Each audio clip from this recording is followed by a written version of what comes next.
Sunday Night Production. Le Tour de France est enfin lancé, la France est en fête et le cyclisme est au centre de tous les intérêts. Alors LTDG t'emmène en inside dans le grand départ du Tour de France à Bilbao. L'actu full gaz, retrouvez toute l'actualité du cyclisme avec la tête dans le guidon.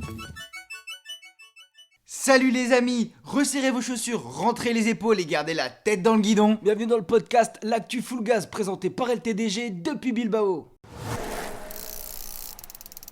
Les résultats en deux spies, c'est parti et on va se focus sur le Tour de France. Et à la première étape, on a eu un show des deux frères jumeaux, les deux Yates qui se sont imposés. Ils ont fait premier et deuxième de la première étape au nez à la barbe de...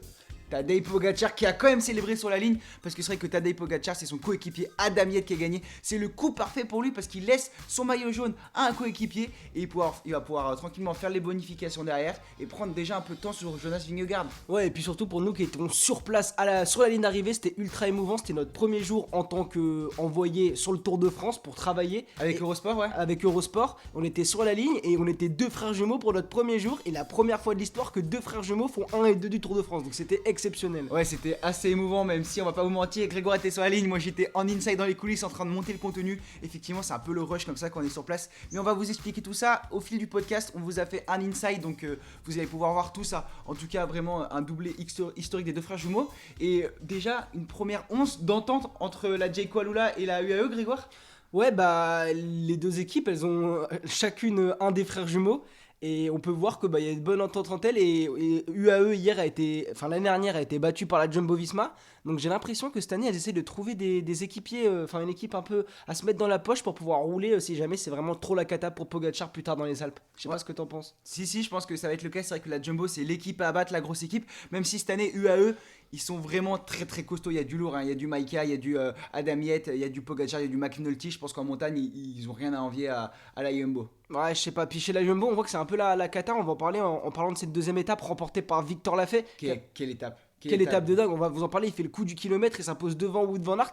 Et c'est là qu'il y a eu un désaccord dans la team Jumbo-Visma parce que Vingegaard n'a pas voulu rouler pour Van Aert. Et du coup, Van Aert n'a pas pu aller chercher Lafay dans le dernier kilomètre, qui a réussi un magnifique exploit. Et explique-nous l'émotion qu'on avait sur la ligne. Ouais, je vais expliquer tout ça, mais je vais un peu vulgariser ce que tu as expliqué. En vrai, ce qui s'est passé, c'est que Victor Lafay a attaqué au kilomètre. Il a fait le coup du kilomètre, c'est juste fantastique. Un coureur de la Cofidis, ça faisait 15 ans que l'équipe Cofidis n'avait pas gagné sur le Tour de France. Et Victor Lafay vient faire le coup du kilomètre au nez à la barbe. Derrière lui, il y a Wout van Aert, deuxième, Pogacar, troisième, et Tom Pidcock, troisième. Et ce qui s'est passé Quatrième. en fait... Tom Pidcock, quatrième, pardon. Et ce qui s'est passé en fait derrière, c'est que... Donc les équipiers de Wout étaient un peu cramés et il restait que Jonas Vingegaard qui était protégé, mais Vingegaard n'a pas voulu prendre de relais pour rattraper Victor Lafay, ce qui a permis aux Français de s'imposer, mais ce qui a empêché d'offrir la victoire à Wout van Aert, parce que dans ce groupe, Wout van Aert était le plus rapide et si ça arrivait au sprint, c'était lui qui gagnait. Et quand on sait que Wout van Aert a peut-être prévu de quitter le Tour de France parce que sa femme est enceinte et attend un enfant au cours du mois de juillet, on peut se dire qu'il va peut-être maintenant privilégier ses victoires personnelles et un peu sa petite personne plutôt que le collectif, vu que Vingegaard n'a pas fait l'effort d'aller rouler pour un Van Aert qui s'est décortiqué l'année dernière pour qu'il aille chercher le maillot jaune. Ouais, d'ailleurs Jackie Durand l'a bien dit sur le plateau d'Eurosport. Il a dit que je pense qu'il y a eu une explication hier soir dans l'équipe Jumbo-Visma parce que Wout van Aert, on l'a vu après la ligne, il était juste devant nous, il est passé devant nous et il a explosé son bidon par terre. D'ailleurs, on a vu la petite image marrante de Pogacar qui l'imite sur le home trainer en récupération. Donc ouais, à mon avis, il y a eu règlement de tour. Ouais. De compte, mais on va y revenir dans le focus. Nous, ce qu'on voulait parler, c'est juste l'émotion de Victor Lafay, incroyable. Grégoire, on était sur la ligne, c'était juste fantastique de voir le Français. Il nous a fait un signe, on le connaît très bien. Pour l'anecdote, le 31 décembre, quand on a commencé notre chaise, la tête dans le guidon, Thomas Champion m'avait permis de faire gagner un maillot Cofidis, le nouveau maillot, et j'étais allé le récupérer le 31 décembre au soir, et j'étais déjà avec Victor Lafay, Axel Zinglet et Thomas Champion a vécu le 31, et Victor me semblait très chill, mais très sûr de lui, et là il vient de remporter une victoire sur le Tour de France. C'est la plus belle victoire de sa carrière, c'est incroyable, Grégoire. Bah ouais, puis il paraît costaud en ce Tour de France. Et surtout ça, moi qui m'impressionne hier, c'est le seul gars qui peut, dans la côte de Pike, piquer, je sais pas comment on dit, c'est le seul coureur qui est capable de suivre Pogacar et Vingegaard, donc hyper impressionnant. C'est même payé le luxe, tu vois, sans complexe de les contrer. Et j'aime trop ce caractère. Tu vois le mec, il est là, il attaque, il tente sa chance, il se sent bien. Si tout le monde les regarde, si tout le monde fait comme tout le monde, à les regarder se battre, à se taper devant, personne ne va jamais gagner. Et lui, il ose attaquer. Aujourd'hui, il réussit un exploit incroyable sur la ligne d'arrivée. L'émotion de toute l'équipe Cofidis, ça faisait 15 ans qu'ils attendaient ça. Il y avait les directeurs sportifs, il y avait les soigneurs, il y avait les chauffeurs. Il y avait Mathilde Lazou. Mathilde la CM qui était super émue. On était avec elle. C'est toi qui l'apprends à Anthony Pérez quand il passe la ligne. C'est toi qui le dis à Anthony.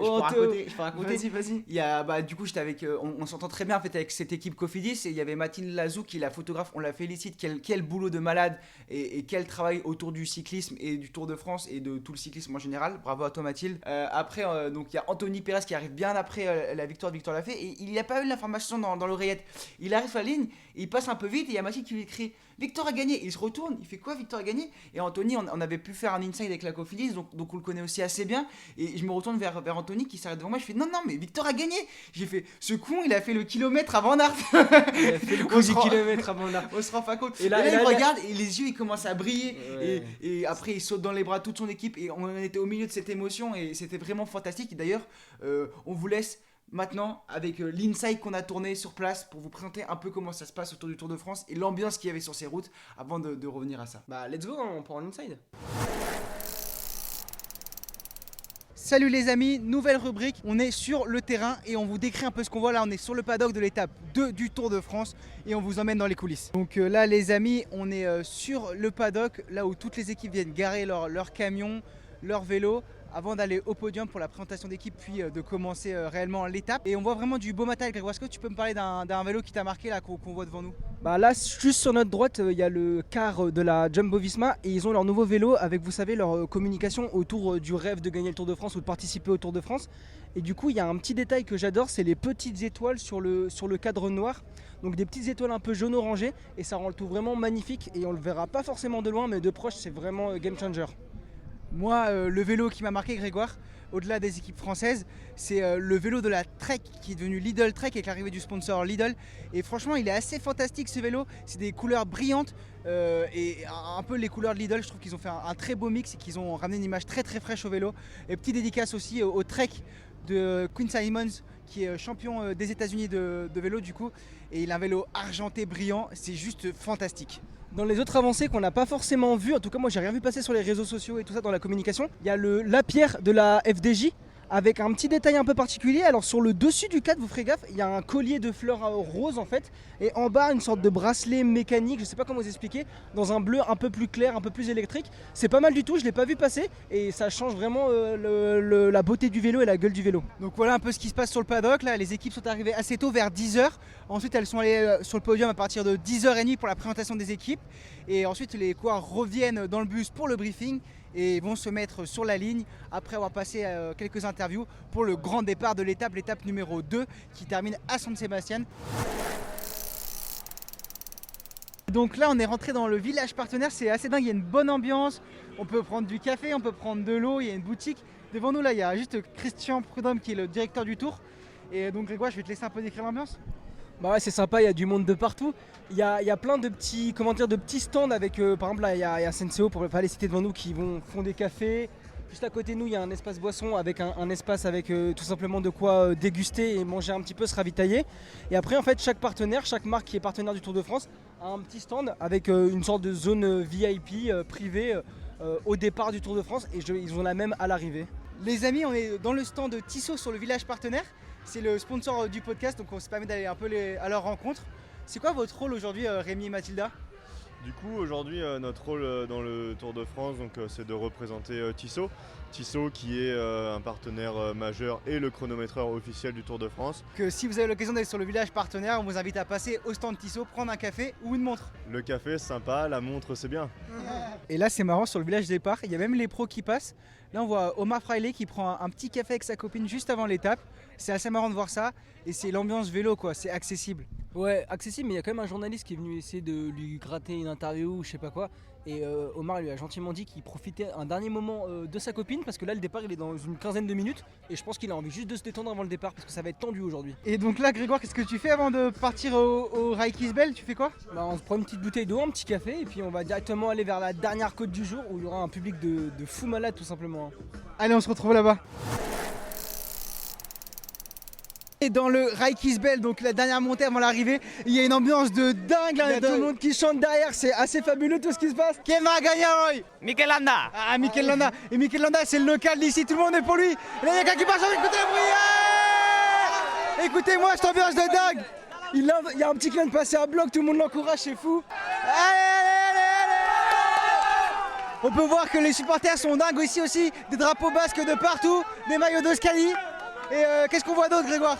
Tout le monde est habillé en orange fluo, la couleur du coin, tout le monde est pour Mikel Landa, tout le monde avec des maillots à pois dans cette côte et il y a énormément de monde et ça va faire des ravages. Alors c'est un peu humide, donc les coureurs ils vont pas prendre autant de plaisir, mais même la pluie n'a pas limité les supporters, c'est dingue, ils sont tous dehors. Les amis, on se retrouve donc sur cette ligne d'arrivée ici à San Sebastian. C'est un long bout droit, mais avant il y aura de la montagne, Grégoire. Ouais, en fait, je crois que c'est l'ancienne arrivée de la Classica à San Sebastian, donc l'ancienne arrivée, parce qu'ils ont changé dernièrement. Et c'est vraiment une très très grande ligne droite le long de la mer. Et en fait, c'est au bout de la descente du Jeskisbel, on arrive directement sur la ligne droite, quoi, quasiment. Ouais, ça descend, il y a un peu de plat, et ensuite on arrive directement sur cette ligne. Donc à voir qui aura passé le Jeskisbel et qui pourra disputer ce sprint final. Est-ce que ce sera contre grimpeurs? Est-ce qu'il y aura des punchers? Est-ce qu'il y aura des sprinters même peut-être, hein, on sait jamais. Ça, normalement, on aura la réponse quand le podcast sortira, vu qu'on enregistre forcément le jour d'avant. En tout cas, ce qu'on peut vous dire, c'est que les Basques, ils sont vraiment au rendez-vous. Il y a un nombre de drapeaux basques devant la ligne d'arrivée, alors que les coureurs arrivent dans 1h30, 2h. Ouais, c'est vraiment magnifique, il y a énormément de monde et on va vous emmener un petit peu dans les coulisses, vous faire visiter un peu ce qu'on peut avoir avec l'accréditation, ce qu'on peut voir. Alors là, juste devant nous, il y a une télé, je sais pas de quel pays c'est SBS, qui sont en train d'enregistrer, à mon avis, un direct différé pour plus tard. Donc il y a vraiment que les télés qui ont accès à l'endroit où on est à présent en fait. Et il y a aussi la mascotte du Tour qui vient saluer le public, c'est assez marrant. Elle fait beaucoup de selfies, plus que nous quand même, on est un peu jaloux. Donc Grégoire, là on se dirige dans la zone mix, donc la zone où il y aura les interviews, et on passe derrière les camions France TV. C'est assez dingue, il y a des câbles de partout. Ouais, en fait c'est un peu l'international broadcasting, c'est là où tous les câbles et toutes les images sont récupérées et puis après sont redistribuées à tous les canaux qui vont retransmettre la course, donc notamment Eurosport à l'international et d'autres chaînes qu'on ne connaît pas. Et là on va rentrer dans un petit endroit, c'est la zone mixte, là où se font toutes les interviews. Les amis, je me suis un peu promené et je me suis retrouvé dans la salle de presse, la permanence de presse. C'est assez impressionnant, il y a des ordinateurs et des écrans de partout et ça parle de toutes les langues. C'est vraiment impressionnant, c'est la première fois que je viens ici et je voulais vraiment vous en parler de ce podcast parce que le Tour de France, c'est pas que la course, c'est aussi des installations assez impressionnantes et assez grandes. Alors là, je vois France TV, je vois Eurosport, c'est assez dingue d'être ici et n'hésitez pas à venir voir le contenu en visuel sur notre Instagram, La Tête dans le Guidon, pour voir les coulisses en vidéo. Mais rien ici, là, c'est très très calme, je peux pas parler plus fort. Juste vous faire écouter ça, c'est le speaker du Tour de France, c'est vraiment une grande ambiance et ça fait vraiment été Tour de France. J'attendais que tu traduises moi Antoine. Hein. Non mais on demandera à quelqu'un d'autre de traduire pour cette fois-ci. Et voilà, je pense qu'on a fait le tour, on vous a un peu tout montré, nous on va se retrouver en live pour l'arrivée avec Eurosport. Ouais, et puis on va se retrouver aussi en studio pour pouvoir débriefer de ces 2 premiers jours de course sur le Tour de France. Voilà, donc on a tenté un petit format comme ça en inside pour vraiment vivre le podcast, vraiment en immersion sur la ligne d'arrivée du Tour de France. En tout cas, c'était plein d'émotions. Je me souviens le moment où on croise Axel Zinglet là, devant le podium. Et il vient nous checker, il dit mais regardez s'il est pas beau ce mec en vert, parce que Victor l'a fait le maillot vert. Il est quatrième du classement général après l'étape 2. Qui lui cru que ça serait arrivé après l'étape 2. Donc vraiment des images, des émotions gravées à jamais dans ma tête pour moi. Je sais pas si c'est pareil pour toi Antoine. Si, c'était fantastique et comme je dis, il y a une symbiose cette année dans l'équipe Cofidis qu'on a beaucoup côtoyé et c'est vraiment, ouais, franchement c'est vraiment beau et félicitations à vous tous. Victor en vert, Victor qui déjà sur la première étape c'était le seul à être dans la roue de Jonas Vingegaard et Tadej Pogačar, donc vraiment magnifique. Je te propose qu'on passe sur le focus, Greg, et qu'on parle un peu plus en général de ce Tour de France. Ouais. Je te lance sur le premier point de ce focus, Grégoire. Les Français vont-ils être libérés après cette première étape? Est-ce qu'un Thibaut Pinot, un David Gaudu, un Romain Bardet peuvent justement être détendus et faire le show tout au long de ce Tour de France? Car ça y est, au bout de la deuxième étape, on a notre victoire française. Ouais, bah, carrément. Et moi, je pense là, directement quand tu me dis ça au post Insta, c'est Benoît Cosnefroy qui a pris la parole hier sur Insta en posant une petite photo en passant sur le plateau de Stade 2, enfin de France TV. Et il disait tout simplement merci de nous avoir libérés de cette première victoire française. Maintenant, je veux dire, c'est toute une nation, tout un peuple qui est décomplexé et ça peut donner des idées à beaucoup de gars derrière, des Cosnefroy, je pense à des Coquards, je pense à des Pinot, à des Godus, à des Madouas, des gars qui peuvent aller s'imposer, j'en oublie forcément. Et toi, d'ailleurs, l'a fait. Il est pas rassasié même après cette victoire, tu l'as croisé non après le podium. Ouais, petite anecdote, et c'est ça que j'aime dans le cyclisme moi personnellement, c'est derrière le Tour de France qui est un des plus grands événements sportifs mondiaux. Une fois que le coureur a enlevé son casque, ses lunettes, il redevient incognito par le grand public. Et moi donc je me promenais un peu quand la ligne tout après le Tour de France, donc rapidement en 2 heures il démonte toute la ligne et en marchant je vois un gars sur un vélo look qui passe, cheveux au vent, mal coiffé, bah ça pouvait être que Victor Lafay en affaire de ville. Et personne ne le reconnaissait. Et là, du coup, je vais lui parler, je fais Victor, tu nous as fait un truc de dingue. Il me fait, mec, je me rends pas compte. Et après, je lui dis, bah continue. Il me fait, ouais, attends, le Tour de France, il vient juste de commencer. Je fais, ah ouais, donc tu vas en claquer une deuxième. Il fait, ouais, bah c'est le but. Il a faim, Victor, et on espère le voir gagner. Il est très en forme. Il Il a a dit la à bonne Anthony canasse. Lopez. Anthony Pérez. Anthony Lopez, c'est gagnant de l'OL, Grégoire. Il l'a dit à Anthony Pérez. Ouais, il est très en forme de toute façon. Mais du coup, ouais, je pense que pour en revenir à ta question de base, je pense que ça va décomplexer pas mal de Français et tout le monde va courir décontracté avec le sentiment déjà du compliment accompli, le sentiment de devoir accompli pour la nation. Ouais, c'est dur. Du devoir accompli pour la nation. Et on va avoir un gros show français sur ce Tour de France, on l'espère. Hein. Voilà, alors je te lance sur le deuxième point, Grégoire. Est-ce que c'est le début parfait pour la UAE et Tadej Pogacar? En vrai, ouais, je pense que c'est pas mal. Hein. Adam Yates en maillot jaune, Pogacar qui a déjà régalé son équipier, donc ça veut dire que Adam Yates sera mais à 300% dévoué à aider Pogacar plus tard dans les étapes de haute montagne. Donc la team UAE, franchement, ils sont vraiment bien positionnés sur la suite. Pogacar, je crois qu'il a déjà récupéré une dizaine, je crois que c'est 11 secondes sur Vingegaard. Donc tout se passe pour le mieux dans le meilleur des mondes. À voir s'ils vont pas se cramer comme les dernières, parce que je pense que, comme il disait hier sur le plateau des Rois de la Pédale, il y a Vingegaard qui a ciblé 2 étapes clés pour aller récupérer du temps, et Pogacar, il est plutôt là à attaquer dès qu'il peut attaquer pour aller récupérer des bonifs. Voilà, on a la fougue de la jeunesse face au sérieux la Jumbo. Et d'ailleurs, tu me lances très bien sur le Jumbo. J'ai une autre question pour toi, Grégoire. Est-ce que tu penses qu'il y a déjà des grosses tensions sur la Jumbo avec ce qu'on a expliqué tout à l'heure entre Wout van Aert et Jonas Vingegaard et cette équipe qui est déjà piégée? On a vu aussi la UAE essayer de offrir les bonifications à Simon Yates et donc le maillot jaune à Simon Yates. Ils y sont pas réussi parce qu'il y avait Vingegaard qui a fait le sprint en haut du Raikisbel. Est-ce que tu penses que la Jumbo est déjà en difficulté? Est-ce que la Jumbo cette année va pas être l'équipe forte en fait? En difficulté, non, je pense pas, parce que ça fait que 2 étapes, il n'y a pas encore eu de grandes étapes, il a perdu que des bonifs, donc non, ils sont pas en difficulté, mais c'est plus un climat, tu vois. Clairement, UAE, je me répète, mais ils ont clairement envie de se mettre des équipes dans la poche parce qu'ils ont compris que l'armada de la Jumbo les a détruits tout simplement l'année dernière, et du coup, là, ils essayent un peu de se mettre, par exemple, une Jaiko Alula dans la poche pour pouvoir rouler en cas de galère de Pogacar, ou s'il a plus d'équipier dans les étapes de montagne, ils vont lui donner un coup de pouce. Même si c'est pas autorisé par le règlement normalement. C'est pas autorisé, mais tu peux pas vraiment le prouver, et tu vois, c'est un peu donnant. Là, ils ont essayé de rendre le maillot jaune à Simon Yates, le frère d'Adams, donc qui est à la UAE, et je pense qu'ils vont clairement essayer de le donner, parce que les 2 jumeaux portent d'affilée le maillot jaune sur le Tour de France, ce serait quelque chose d'exceptionnel, et puis ça leur permettrait de mettre les gens dans la poche. Alors, est-ce que la Jumbo est moins forte que l'année dernière? Je sais pas, en tout cas, c'est tendu, on a vu... Moi, je pense que c'est pas la Jumbo qui est moins forte que l'année dernière, je pense que c'est la UAE qui est meilleure et qui trouve des coéquipiers de circonstances et qui gère très très bien ça. Et surtout, je pense aussi que cette année, c'est Vingegaard qui a la pression et Pogacar qui revient de blessure. Lui, il dit, je vais faire tout ce qu'il fait. T'as Giannetti qui dit, ouais, Adam Yates est co-leader, alors qu'on sait très bien que Adam Yates n'est pas co-leader, c'est du bluff. Là, je te coupe. Adam Yates, dès qu'il a pris le maillot jaune, a annoncé qu'il était 100% dévoué à Pogacar. C'est vrai. Mais en tout cas, avec ce qui s'est passé hier, donc cette histoire de sprint et tout ça, Jonas Vingegaard, je pense qu'il a perdu un équipier, un Wout van Aert. Au lieu de se mettre à 110%, il se mettra à 90%. Mais si c'est dans la tête, mec, tu te donnes pas pareil à fond quand il y a un mec qui veut pas se sacrifier pour toi, alors que tu es censé être co-leader sur les étapes différentes. Là, clairement, c'était taillé pour des Van Aert ces étapes, et Vingegaard, il a pas passé un relais. Ça va être super intéressant à suivre en tout cas. Impatient de voir la série Netflix ouais. qui vont romancer tout ça. Hâte de voir la saison Et 2 de la série l'énorme jet de bidon. Les climats étendus chez la Ça se trouve, on sera sur la série Netflix, ça serait incroyable, hein. Parce que là, on va passer à un point, au 4ème point du focus. Je pense que la réaction peut être assez courte. Moi, j'ai juste mis un point. Il n'y a pas de réaction à faire, c'est les punchers à la rue. Alors, c'est vrai que on s'attendait à avoir que des punchers. Alors, au final, c'était plutôt des Ouais, étapes pour des grimpeurs. Hein. Van Der Poel, il se relève clairement Trop dur. au pied du Raikisbel, il se relève, il arrive 20 minutes après. J'étais en train de faire le goûter. Les autres, ils étaient en train de manger le 4 quarts. Lui, il est arrivé, il a passé Il était déjà passé la deuxième fois sur le podium. tu sais. ouais. Non, mais voilà, donc voilà. Alaphilippe, malheureusement, c'est un début de tour compliqué, il l'a dit. Donc, ouais, juste on t'aime sur ce point. Les punchers à la rue, on s'attendait à une explication entre punchers, on est assez déçus.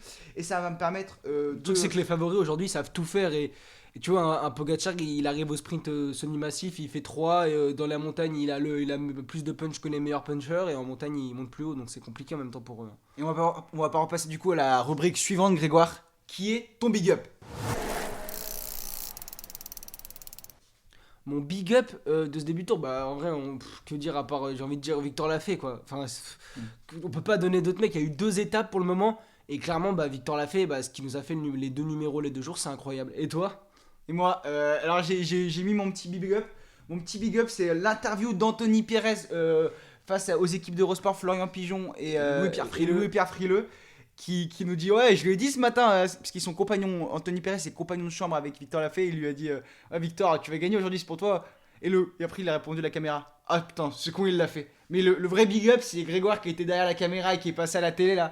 On a pas mal de dédicaces. La télé, tout pour les caméras. On a reçu énormément de messages parce que c'est vrai que je suis passé, je faisais des images un peu derrière. Mais plus fort que ça, c'est que Anthony Pérez, ce qu'il dit, c'est qu'il est dans un groupe de lâcher, genre à quelques minutes derrière, avec notamment Brian Cocard, et qu'il entend qu'il y a un groupe d'une trentaine de coureurs qui arrivent dans les rues de San-Sébastien. Et il y a Anthony qui va faire une blague à ses coéquipiers, il dit c'est pour Victor, tu vois. Mais il le pensait pas et il l'a fait, c'est incroyable. Cette interview est juste magique, hein. Je vous invite à aller la retrouver sur les antennes d'Eurosport.